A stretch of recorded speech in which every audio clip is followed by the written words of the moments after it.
Саламатсыңдар ма балалар? Сабақтың тақырыбы интернетке деректер жіберу, жоба құру. Бүгінгі сабақтан бір уақытта бірнеше адамға электронды почтамен ақпаратты жіберуді үйренетін боласыңдар. 125 беттегі жобаның мақсаттарымен танысып шығайық. Жобаның мақсаты бір уақытта бірнеше адамға электронды почтамен ақпаратты жіберу және жүктеу. Жұмыс барысы: Microsoft Word, PowerPoint, VideoPad редакторын пайдалану. Қажетті ақпараттар мен файлдар жасап, бумаға сақтау. Файлдарды электронды поштаны қолданып, бірнеше адамға жіберу. Электронды пошта арқылы келген хабарламалар мен файлдарды жүктеу. Енді балалар бірінші тапсырмадан бастап орындап көрейік. Қазақтың тұңғыш ғарышкері Тоқтар Әубәкіров туралы өз ойыңды мәтіндік редакторға жаз. Интернеттен оның суреттерін жүктеп қой. Мәтінді өңдеп, атау беріп сақта. Файлды досыңа электронды пошта арқылы жолда. Олай болса, бірінші тапсырманы орындауды бастаймыз. Ең әуелі жұмыс үстеліне арнайы бір жаңа папка ашып алайық. Оның атауын жоба деп сақтап қояйық. Енді жобамызды Word мәтіндік редакторына жазуымыз керек. Word мәтіндік редакторын ашып аламыз. Word мәтіндік редакторымыз ашылды. Енді қазақтың тұңғыш ғарышкері Тоқтар Әубәкіров суретін интернеттен іздеп аламыз.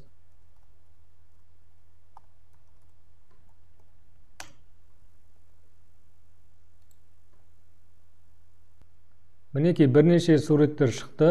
Енді өзімізге ұнаған суреттің үстін басамыз тінтуірмен, және тінтуірдің оң жағын үстінен басып, көшіру командасын орындаймыз. Суретіміз көшірілді. Енді Word мәтіндік редакторымызға қайтадан барып, мына жерден қою батырмасын басамыз. Сол кезде суретіміз Word мәтіндік редакторына қойылды.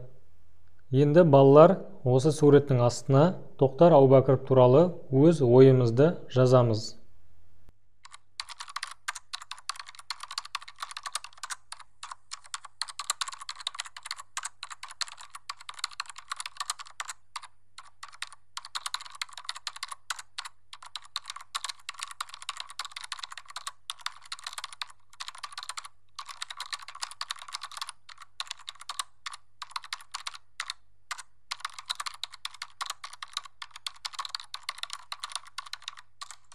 Енді оқушылар өз ойымызды жазып болсақ, сақтап аламыз. Сақтау батырмасын басамыз. Ең әдепкі кезде ашқан папкамызды тауып, сол папканың ішіне сақтаймыз. Сақтау батырмасын басамыз. Біздің жобамыз сақталды. Енді поштамызды ашамыз.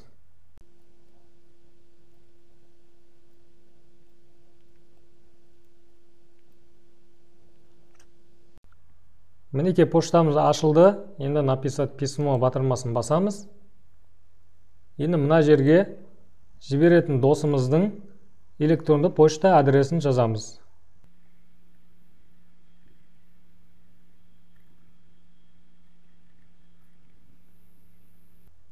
Досымыздың адресін жазып болсақ, мына жерге тақырыбын жазамыз.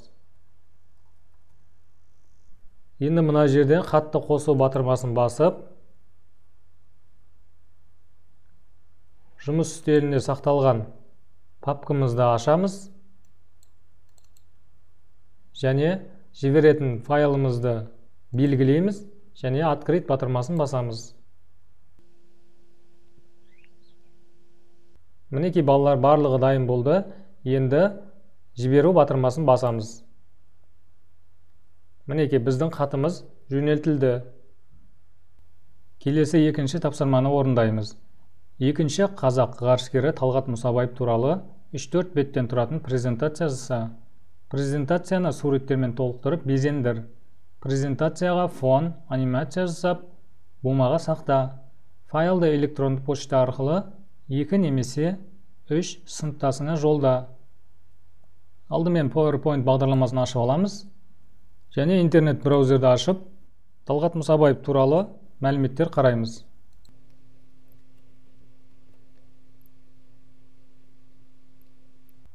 Егер интернет беттерінен мәлімет табатын болсақ, сол мәліметті белгілеп алып, тінтуірдің оң жағын үстіне басып, көшіру командасын орындаймыз.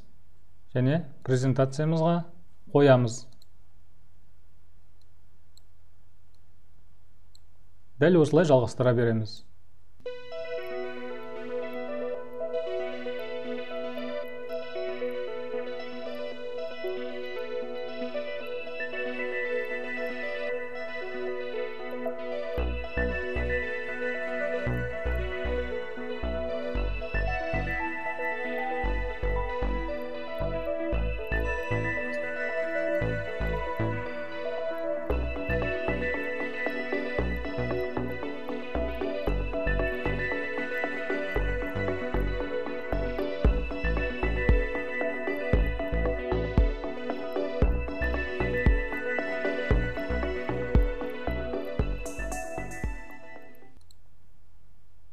Мәліметімізді жинақтап болдық, енді безендіреміз.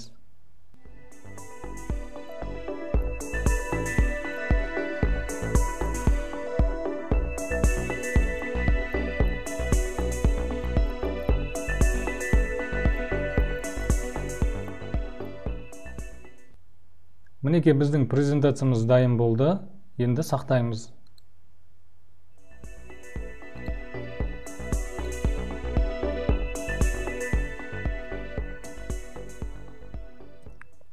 Енді өз почтамызды ашып, жібереміз.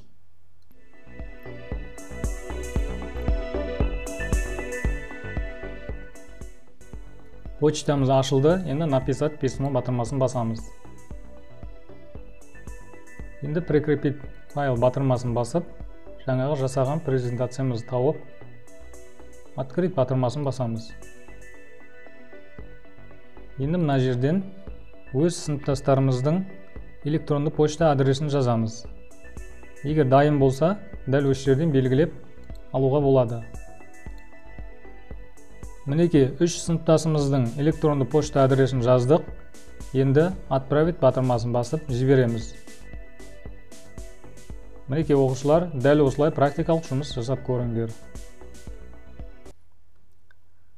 Үшінші тапсырманы үйде орындаймыз. Ғарышты бағындырған халық қаһарманы Айдын Айымбетов туралы шағын видеофильмді интернеттен жүктеп, және электронды почта арқылы досыңа жолда. Досыңнан келген хаттар болса, ашып жүкте. Оларға хатты алғандығың туралы алғыс айтып хабарлама жазып жібер.